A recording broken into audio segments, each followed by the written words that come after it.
सच्चिदानंद गंध भगवान की, सत्यनारायण भगवान की। श्री सूत जी महाराज से सोनिकादि ने प्रश्न किया कि महाराज इस व्रत को सुनकर ऐसे लगता है केवल इस व्रत से गरीबी दूर होती है, कुछ भी प्राप्त नहीं होता है। सूत जी महाराज कहते हैं सोनिकादि ऋषियों, ये व्रत संतान भी देता है। संतान किसको दी, उस कथा को आप हमें सुनाइए। सूत जी महाराज कहते हैं, सूत जी महाराज कहते हैं परम रमणीक काशीपुरी में एक सतानंद नाम के बड़े गरीब ब्राह्मण निवास करते हैं। वो ब्राह्मण इतने गरीब हैं,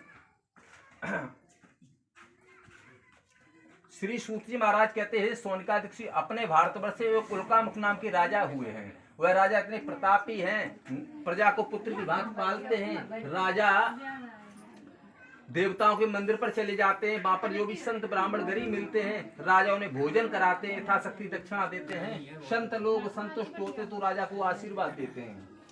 संतों के आशीर्वाद से राजा के घर में सब कुछ था, लेकिन राजा के घर में एक चीज की कमी थी, उनके घर में कोई संतान नहीं थी। राजा रानी इसलिए दुखी रहते थे कि भगवान ने उन्हें सब कुछ दिया लेकिन कोई संतान नहीं दी। एक दिन राजा रानी बड़े दुखी हुए हैं, दुखी होकर अपने राज दरबार में आए और संतों कहने लगते हैं संतों अगर आप हमें कोई ऐसा उपाय बता दें जिसके करने से एक पुत्र की प्राप्ति हो जाए। तो संतों ने कहा महाराज आप सत्यनारायण भगवान का पूजन करेंगे तो वही आपको एक संतान दे सकते हैं। जैसे ही सुना कि सत्यनारायण भगवान का पूजन करने से हमें संतान की प्राप्ति हो जाएगी तो राजा ने जरा भी देर नहीं की, प्रजा के लोगों को साथ में लिया है। अपनी रानी को साथ में लेने के बाद राजा उल्कामुख के राज्य में भद्रशिला नाम की नदी है, उसके किनारे पहुंच गए। संतों के साथ में राजा सत्यनारायण भगवान का व्रत करने लगे। व्रत किस लिए कर रहे थे कि उन्हें संतान की आवश्यकता थी। संतान प्राप्ति के लिए राजा सत्यनारायण भगवान का व्रत कर रहे हैं। उधर उसी समय एक साधु नाम का बनिया उसी घाट पर आ गया जिस घाट पर राजा रानी सत्यनारायण भगवान का पूजन कर रहे थे। राजा को पूजन करता हुआ देखा तो बनिया मन में विचार करने लगा ये तो अखंड भारत के राजा हैं, इनके घर में किसी चीज की कोई कमी नहीं है, ये फिर भगवान का व्रत क्यों कर रहे हैं। उसे जिज्ञासा हुई, राजा के पास पहुंच गया, राजा के हाथ जोड़ेगा राजन आप ये क्या कर रहे हैं, इसके करने से आपको क्या मिलेगा। अब आपके घर में ऐसी कौन सी चीज नहीं है जो भगवान की पूजा करके प्राप्त करना चाह रहे हो।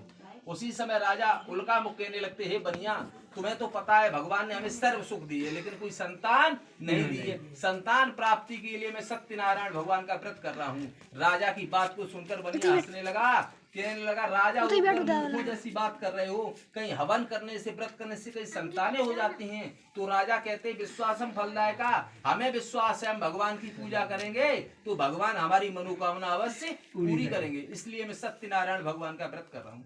बनिया कहने लगा आपको व्रत पर विश्वास है, आप व्रत करेंगे तो संतान हो जाएगी। तो राजा कहने लगे मुझे तो पूर्ण विश्वास है। तो बनिया कहने लगता है इस व्रत की विधि आप हमें भी बताओ क्योंकि मेरे घर में भी कोई संतान नहीं है और भगवान तो समदर्शी हैं, आप व्रत करेंगे तो आपको संतान देंगे, मैं व्रत करूंगा तो मुझे संतान क्यों नहीं देंगे।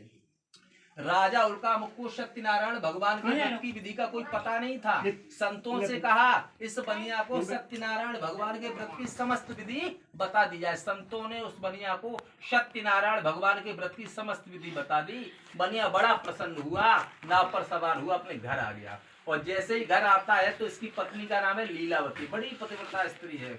पति को आता हुआ देखा तो पति से कहने लगती है स्वामी आप आज बड़े प्रसन्न दिखाई दे रहे हैं, क्या व्यापार में अच्छा फायदा हो गया। उसी समय बनिया कहने लगा देवी व्यापार में फायदा हुआ वो तो हुआ लेकिन एक आज बहुत बड़ा फायदा हुआ है। अपने राज्य के राजा उल्कामुख सत्यनारायण भगवान का व्रत कर रहे थे, बता रहे थे इस व्रत को करने से संतान की प्राप्ति हो जाती है। हे देवी इस व्रत को मैं भी करना चाहता हूँ।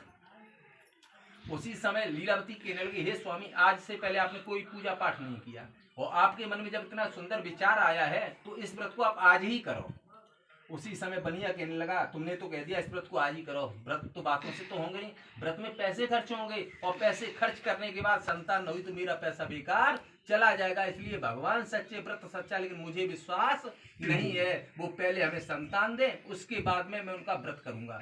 भगवान ने कहा कि भक्त तो बहुत मिले हैं लेकिन आज महामूर्ख भक्त से पाला पड़ा है जो शर्त लगा रहा भगवान सच्चे तो इसकी मनोकामना पूरी कर देनी चाहिए।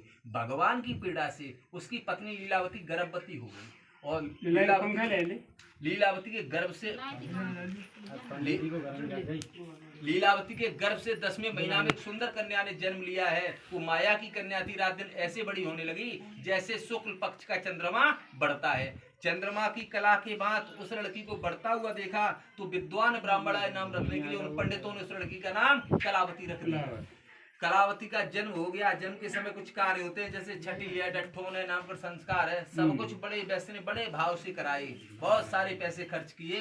बात सत्यनारायण भगवान के पूजन की आई तो उसने मना कर दिया। कहा, हे देवी, बिटिया बहुत छोटी है, जब ये बड़ी हो जाएगी तब हम लोग सत्यनारायण भगवान का व्रत करेंगे।